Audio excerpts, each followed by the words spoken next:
Hello, fellow thinkers, and welcome back to the channel. In a world that often feels chaotic, overwhelming, and completely out of our control, have you ever wished for a mental toolkit? A kind of inner fortress that could help you navigate the storms of life with calm, clarity, and unwavering strength? Well, such a toolkit exists, and it's been tested for over 2,000 years. It's called Stoicism. Now, when you hear Stoic, you might picture someone emotionless, a stone-faced individual who suppresses all their feelings. But that's a modern misconception. Ancient Stoicism isn't about becoming a robot, it's about becoming a master of your own mind. It's a deeply practical philosophy, a blueprint for living a good, meaningful, and tranquil life, no matter what the world throws at you. At its very core is one of the most powerful ideas ever conceived, the dichotomy of control. The Stoics, like the great philosopher Epictetus, taught that we must learn to separate what is within our control from what is not. What's not in our control? The weather, the economy, what other people think of us, our health in the long run, even our own mortality. Trying to control these things is the very definition of anxiety and frustration. But what is in our control? Our thoughts, our judgments, our choices, our actions, and our responses. This is where our true power lies. Stoicism is the art of focusing all of our energy on this inner world, on perfecting the things we can actually command. To guide us on this path, the Stoics gave us 4 cardinal virtues. Think of them as the 4 pillars that support the entire structure of a well-lived life. They are wisdom, courage, justice, and temperance. Today, we're going to dive deep into these 4 virtues, starting with the one that illuminates all the others, the master virtue of wisdom. So, what is Stoic wisdom, or Sophia in Greek? It's not about having a high IQ or memorizing a library of books. It's the practical, real-world knowledge of how to live. It is the ability to navigate the complexities of life skillfully and rationally. Marcus Aurelius, the Roman emperor and Stoic philosopher, wrote in his private journal, "The first rule is to keep an untroubled spirit. The second is to look things in the face and know them for what they are." That, in essence, is wisdom. Its primary function is to correctly distinguish between what is good, what is bad, and what is indifferent. For the Stoics, the true good is virtue itself, acting with wisdom, courage, justice, and temperance. The true bad is vice, the opposite of those virtues. Everything else, and this is a radical idea, is considered an indifferent. Your wealth, your reputation, your health, your career, your relationships. Now, indifferent doesn't mean you shouldn't care about these things. It means they have no inherent moral value. They are not good or bad. They are simply raw material, opportunities for you to virtue. Let me give you an example. Losing your job isn't indifferent. It's not inherently bad. The despair response would be to respond with despair, blame, and inaction. The wise response would be to see it as an opportunity to reassess your path, learn new skills, and demonstrate resilience. Getting a promotion is also an indifferent. It's not inherently good. But it would be to use that new position with justice, humility, and to serve others. The doer response would be to let it feed your arrogance and ego. Wisdom is the clear-sighted understanding that allows you to make these crucial distinctions, moment by moment. It's about understanding the true nature of things, free from the fog of our emotional reactions and societal programming. So, how do we cultivate this wisdom? The key is to apply reason, or logos, to our impressions. When something happens, say someone cuts you off in traffic, your initial impression might be, "That person disrespected me, this is outrageous." This is a raw, unexamined impression. The wise mind pauses. It creates a space between the event and the response. It asks questions. Is their driving truly a reflection on my worth? Is getting angry a rational and productive response? Will this anger improve my day or help me get to my destination safely? Or is this event simply an external thing, an indifferent, which has no power over my inner peace unless I grant it that power? This pause, this application of reason, is the practice of wisdom in action. It's about moving from a reactive creature to a responsive, rational human being. It helps us strip away our biases, our ego, and our irrational fears, allowing us to see the world and our place in it with profound clarity. Wisdom is the compass that orients our entire being. But a compass is useless if you don't have the strength to follow the direction it points. It's the map, but to actually walk the path, we need to put that wisdom into action. And that brings us directly to our next two essential virtues, courage and justice. All right, so we've established that wisdom is our internal compass, the ability to know the right path. But knowing the path and walking the path are two very different things. The world is full of obstacles, fears, and difficulties that can prevent us from acting on what we know is right. This is where the virtue of courage comes in.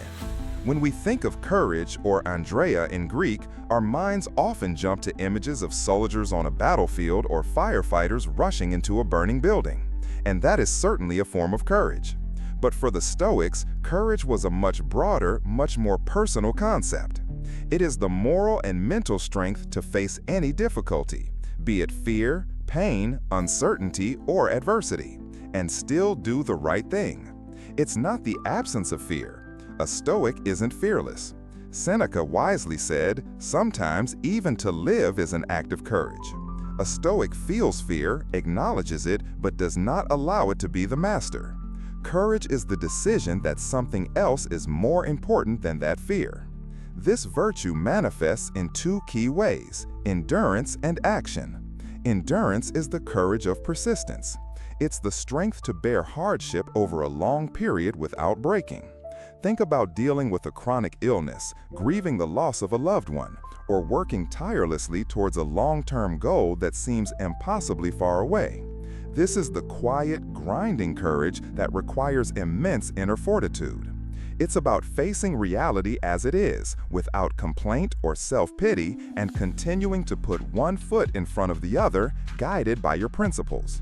The other side of the coin is the courage of action. This is the moral bravery to act rightly, especially when it's unpopular or comes at a personal cost.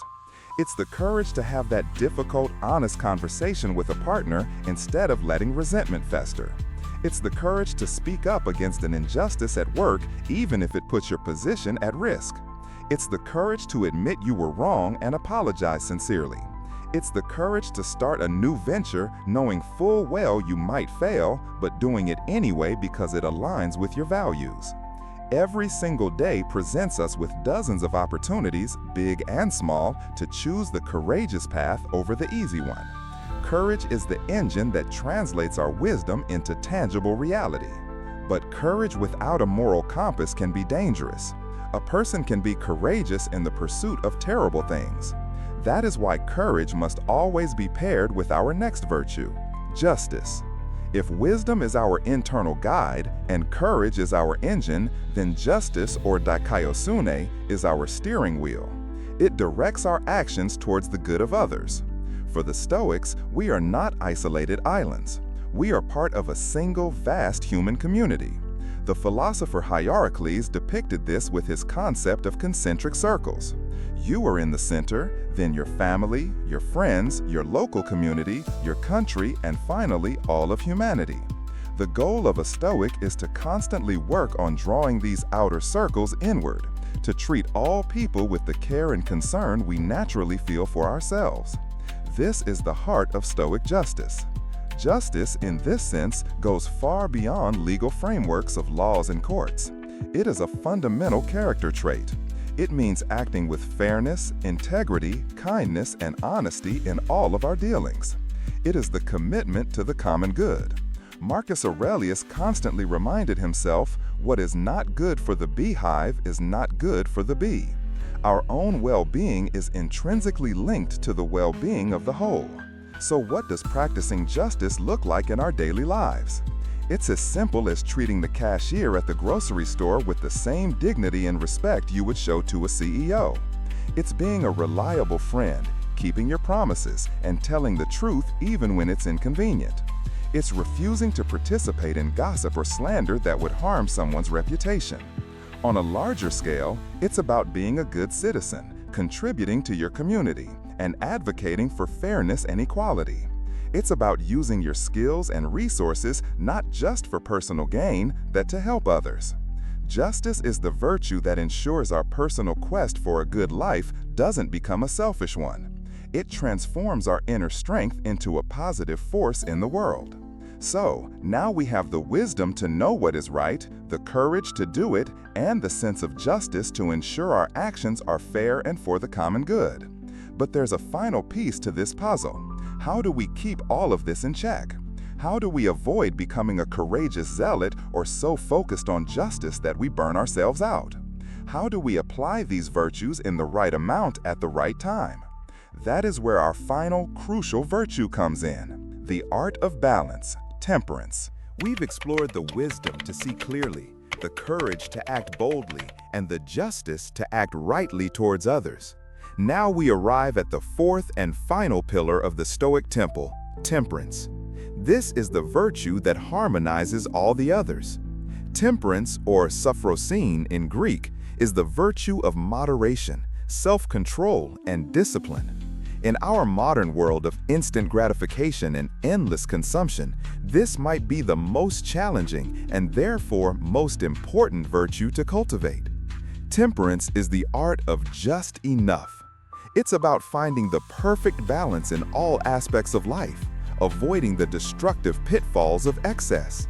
It applies to our desires, our emotions, our words, and our actions. Let's be clear, temperance is not about a life of grim self-denial. The Stoics were not against pleasure or enjoyment. They were against being abased by them. Temperance is the practice of appreciating the good things in life. A delicious meal, a beautiful sunset, a loving relationship, without becoming dependent on them for your happiness. It's the freedom your appetites, not the freedom to indulge them without limit. It's the wisdom to know when to say enough. Think about it in practical terms. Temperance is eating until you are satisfied, not until you are stuffed. It's enjoying a glass of wine with dinner, not finishing the bottle and regretting it tomorrow. It's knowing when to stop scrolling through social media and engage with the real world. It's setting healthy boundaries between your work life and your personal life to avoid burnout. It's about managing your desires so that they serve you instead of you serving them. This self-mastery is the foundation of inner peace, because a mind constantly chasing the next hit of pleasure or distraction can never be tranquil. Temperance is also crucial for emotional regulation. Again, it's not about suppressing emotions. It's about feeling them without being hijacked by them. You can feel anger at an injustice, but temperance prevents that anger from boiling over into destructive rage. You can feel joy at a success, but temperance prevents that joy from turning into arrogant pride. It allows you to respond to situations with a calm, measured, and appropriate level of emotion, guided by reason rather than impulse. Now for the most beautiful part of this philosophy. These four virtues, wisdom, courage, justice, and temperance, are not a checklist of separate skills you can learn one by one. They are deeply interconnected. The Stoics believed they were four facets of a single unified state of excellence.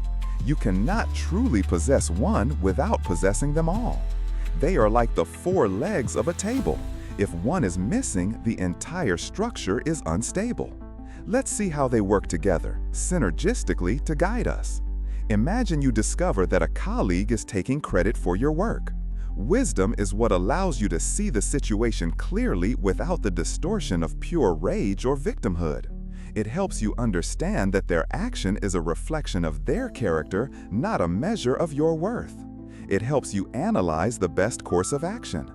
Justice provides the moral direction. It tells you that the right thing to do is to seek fairness and truth, not just for yourself, but for the integrity of the workplace. It also reminds you to treat the colleague with a degree of humanity even while addressing their wrongdoing. Courage gives you the strength to act on this. It's the bravery to schedule a meeting, to present your case calmly and factually, even if you're afraid of confrontation or potential repercussions. Temperance governs the entire process. It ensures you handle the situation with professionalism and self-control, not with a spiteful outburst. It helps you state your case with balance and discipline, making your argument more powerful and more likely to be heard. See how they flow into one another? Wisdom without courage is useless. Courage without justice is dangerous. Justice without temperance can become fanatical. And none of them can exist without the clear sight of wisdom. Together, they form a complete, unbreakable system for navigating life. By striving to embody these 4 virtues, you are not just chasing abstract ideals. You are actively building a life of resilience, purpose, integrity, and profound inner peace. It is a lifelong practice, a journey of constant refinement, but it is a journey that promises the greatest possible reward, a good life lived in harmony with your highest self. If you found value in this exploration of Stoic wisdom, please show your support by hitting that like button, and be sure to subscribe and turn on notifications so you don't miss our next deep dive into practical philosophy. And now I want to turn it over to you. Which of these 4 virtues, wisdom, courage, justice, or temperance, resonates with you the most in your life right now? Share your thoughts in the comments below. I'd love to read them. Thank you so much for watching, and until next time, live virtuously.